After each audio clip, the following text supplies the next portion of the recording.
Kindeni ma Kenya yango odiochieng' jiwo lwenj kedo gi tuo mar kansa. Mokuom jotuo to ywak ni thieth margi ochung' kaluwore kod midhiero moko ma osiptal ma Kenyatta ok dwar yango. Jotuo go nyiso midhiero magi e kinde limbe ma jagoro mong'ere migawo mar thieth Dr. Auma Oluga ma nolimo osiptal ma Kenyatta. Jafwambo mar Judith Omondi nitiere kod ler. This is the third week until the fourth week of him coming here. Wengine even slept here because they have no place to go. Limbe mar jagoro ma ongirore migawo mar thieth Dr. Auma Oluga e kar thieth maduong' ma Kenyatta National Hospital omenyo midhiero ma jotuo mag kansa kalie kar thiethno e thuolo mar juma achiel ma okalo. Vijana wanafanya kazi, mashini iko slow. Mimi nimekuja kutoka Monday mpaka saa hii. Kamoko to yango ni thieth mar kansa e kar thiethno ok osebedo mayot kaluwore gi deko ma kinde ka kinde, gino ma oseweyogi kod rem mathoth. Donjo kinyi ka donjo ka safar achiel kokwen. Kaka na donjo ka adonjo masebedo ka pango line ka ket mar mondo mi anekta na shughulika nwa akuna.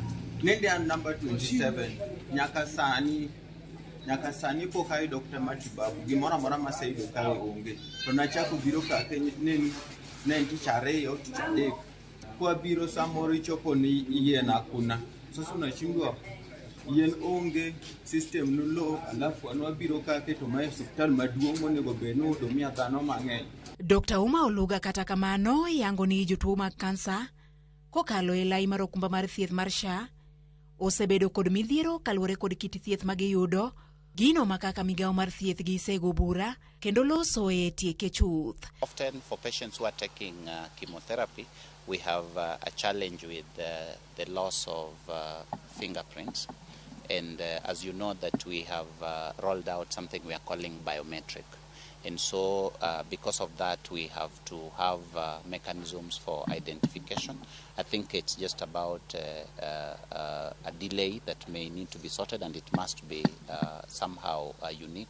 Kabende Oluga ochiwo siem ne ute thieth maduoko jotuo mag kansa pacho bang' tieko omenda mar thieth mar 550 ma okoro kwayo ne okumba mar thieth mar SHA mondo med omenda nyaka 800 kaka ne jatend piny William Ruto lando. If any hospital is telling you that they are not allowed, I think it is important that you know that that is not true. Because right now we are even sending messages specifically to patients. What the hospitals have to do, and the CEO is here to confirm, the doctors are here to confirm, is to notify the Social Health Authority that this patient has exceeded 550,000 and please allow us to access. And it is in their contracts, and we have sent emails to all hospitals that have contracts.